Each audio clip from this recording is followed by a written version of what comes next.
पिछले वीडियो में हमने सीखा कि अगर दो इलेक्ट्रिक चार्ज का साइन एक जैसा हो तो वे एक दूसरे को रिपेल करते हैं, और अगर उनका साइन ऑपोजिट हो तो वे एक दूसरे को अट्रैक्ट यानी आकर्षित करते हैं। लेकिन अब सवाल उठता है, ये फोर्स आखिर कितना होता है? क्या इसे नापा जा सकता है, और अगर हाँ तो ये किस पर निर्भर करता है? 18वीं सदी के वैज्ञानिक पहले ही आइजैक न्यूटन के गुरुत्वाकर्षण के नियम से परिचित थे। अब सवाल ये था, क्या प्रकृति का कोई ऐसा ही नियम इलेक्ट्रिक चार्जों के बीच भी काम करता है? इसी सवाल का जवाब खोजने के लिए 18वीं सदी के फ्रांस में एक वैज्ञानिक आगे आए, वैज्ञानिक Charles Augustin de Coulomb. Coulomb ने यह जानने का साहस किया कि दो छोटे से इलेक्ट्रिक चार्ज के बीच लगने वाले बल को क्या वास्तव में मापा जा सकता है, और इसी खोज ने जन्म दिया उस नियम को जिसे आज हम कूलॉम्स लॉ के नाम से जानते हैं। अब सबसे बड़ी चुनौती थी, इतने छोटे बल को मापा कैसे जाए? इसके लिए उन्होंने एक बहुत ही सेंसिटिव इंस्ट्रूमेंट का उपयोग किया जिसे कूलॉम टॉर्शन बैलेंस कहा जाता है। इस इंस्ट्रूमेंट में एक बहुत पतला तार होता है जिसके सिरे पर एक छोटी सी धातु की बॉल लगी होती है जिसे चार्ज किया जा सकता है। जब दूसरी चार्ज्ड बॉल को उसके पास लाया जाता है तो उनके बीच लगने वाला इलेक्ट्रिक फोर्स उस तार को थोड़ा सा घुमा देता है। लॉम ये देखते हैं कि तार के मुड़ने की मात्रा से उस पर लगने वाले बल का पता लगाया जा सकता है। तार की ट्विस्ट यानी उसके मुड़ने की मात्रा को मापकर वे यह निष्कर्ष निकालते हैं कि दो चार्जों के बीच का बल मुख्य रूप से दो बातों पर निर्भर करता है। पहला, चार्जों की मात्रा, चार्ज जितना अधिक होता है बल उतना ही अधिक होता है। दूसरा, उनके बीच की दूरी, जैसे जैसे चार्जों के बीच की दूरी बढ़ती है उनके बीच का बल तेजी से कम होता जाता है। कूलॉम ने इसे मैथमेटिकल रूप में इस प्रकार लिखा, पहला निष्कर्ष, ये बल दोनों चार्जों के गुणनफल के समानुपाती यानी डायरेक्टली प्रोपोर्शनल होता है। दूसरा निष्कर्ष, ये बल उनके बीच की दूरी के स्क्वायर के व्युत्क्रमानुपाती यानी इनवर्सली प्रोपोर्शनल होता है। अब इन दोनों परिणामों को मिलाकर हम लिख सकते हैं F प्रोपोर्शनल है Q1 Q2 divided by R square के। लेकिन इस प्रोपोर्शनैलिटी साइन को हटाने के लिए हमें चाहिए एक कांस्टेंट जिसे कूलॉम कांस्टेंट यानी K कहा जाता है। और अब हमें मिलता है कूलम के नियम का final mathematical form F equals to K Q1 Q2 upon R square. अगर आप इस फॉर्मूले को ध्यान से देखें तो यह न्यूटन के यूनिवर्सल ग्रेविटेशन लॉ जैसा ही दिखता है। इसमें दो मासेस की जगह दो चार्जेस Q1 और Q2 है। लेकिन एक बड़ा अंतर है, ग्रेविटेशनल फोर्स सिर्फ अट्रैक्टिव होता है जबकि इलेक्ट्रिक फोर्स अट्रैक्टिव और रिपल्सिव दोनों हो सकता है। जैसे न्यूटन्स लॉ ऑफ ग्रेविटेशन में हम मास को किलोग्राम में लेकर फोर्स को न्यूटन में निकालते हैं, वैसे ही यहां हम चार्ज को कूलॉम में मापते हैं। नेचर में सबसे छोटा फ्री चार्ज एक इलेक्ट्रॉन या प्रोटॉन पर होता है जिसे हम स्मॉल ई से प्रदर्शित करते हैं।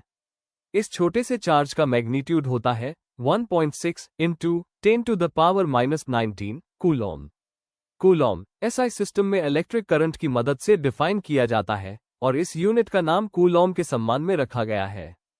अब हम कांस्टेंट K को थोड़ा और अच्छे से समझने की कोशिश करते हैं। अगर आपको याद हो तो Newton's law of universal gravitation में भी एक कांस्टेंट आता है जिसे ग्रेविटेशनल कांस्टेंट या कैपिटल G कहा जाता है।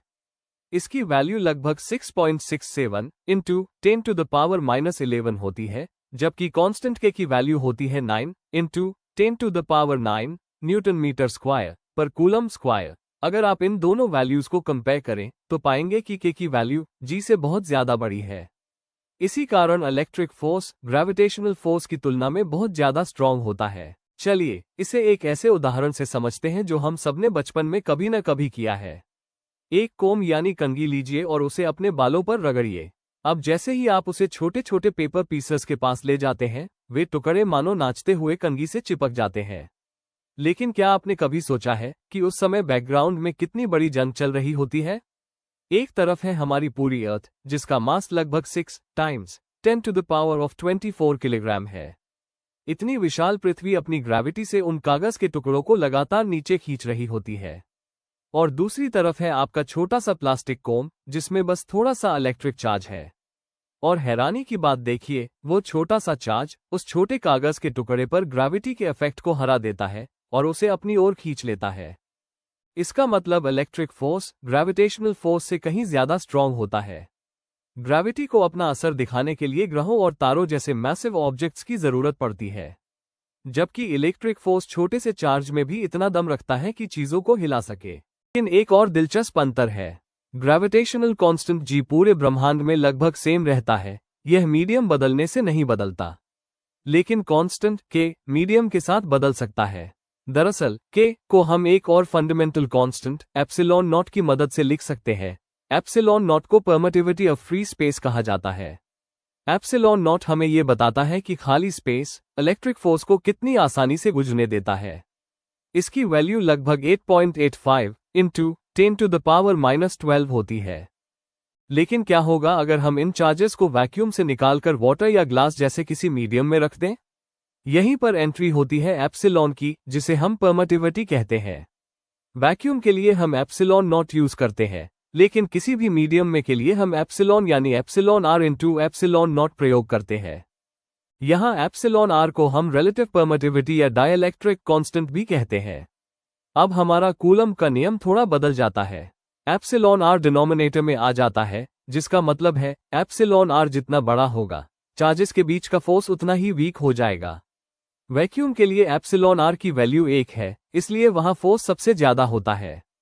हवा के लिए भी यह लगभग 1 ही है, लेकिन पानी के लिए यह वैल्यू सीधे 80 हो जाती है। इसका मतलब है कि अगर आप दो चार्जेस को हवा से उठाकर पानी में डाल दें, तो उनके बीच की फोर्स 80 गुना कम हो जाएगा। पानी का मीडियम इलेक्ट्रिक फील्ड को कमजोर कर देता है। लेकिन क्या ये फोर्स किसी भी दिशा में लग सकता है, या इसकी कोई फिक्स डायरेक्शन होती है? और क्या कूलॉम्स लॉ हर सिचुएशन में सही काम करता है, या कुछ लिमिटेशंस भी हैं? और एक दिलचस्प सवाल, क्या इस लॉ की खोज सिर्फ कूलॉम ने ही की थी, या हेनरी कैवेंडिश ने पहले ही इस रहस्य को समझ लिया था? इन सभी सवालों के जवाब हम जानेंगे अगले वीडियो में।